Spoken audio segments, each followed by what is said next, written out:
Assalomu alaykum aziz yurtdoshlar. Biz sizlar bilan Imom Maturidiy rahimahullohning Ta'vilotul Qur'on asaridagi ba'zi oyatlarning tafsiri xususida so'zlashayotgan edik. Bugungi suhbatimiz Hujurat surasining 11-oyati xususida. Ey iymon keltirganlar, bir qavm boshqasi ustidan masxara qilmasin.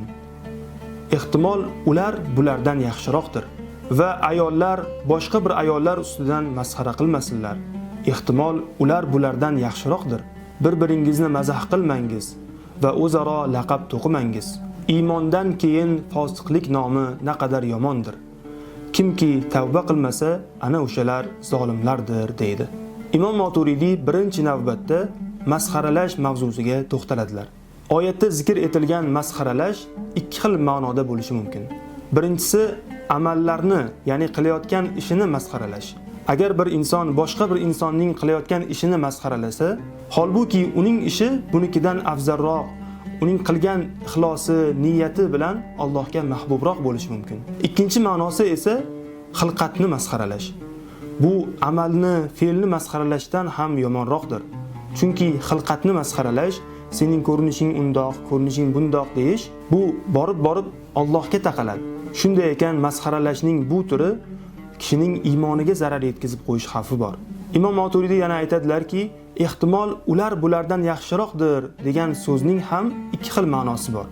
Birinchisi, ular keyinchalik yanada yaxshiroq amallar qilib bulardan o'tib ketishi mumkin. Ikkinchi ehtimol esa, ular shu holatda ham narigi masxara qiluvchilardan Alloh nazdida mahbubroq, Allohga yaqinroq bo'lishi mumkin. Chunki oyati karimada Alloh nima degan? Inna akramakum indallohi atqakum. Sizlarning Alloh nazdida eng mukarramingiz, eng taqvodoringizdir degan. Oyatda zikr etilgan ikkinchi yomon illat mazah qilishdir.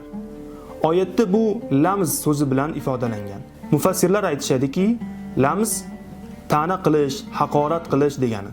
Alloh oyatda "Wala talmizu anfusakum" dedi. Ya'ni o'zingizni mazah qilmangiz. Xo'sh, nima uchun o'zingizni demoqda? Chunki mu'minlar bir tan va bir jondir.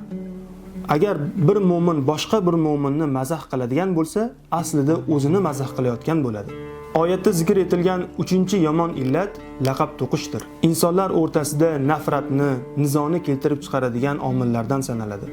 Shu bois bu illatni kishi o'zidan daf etishi, birovga laqab to'qimasligi lozimdir.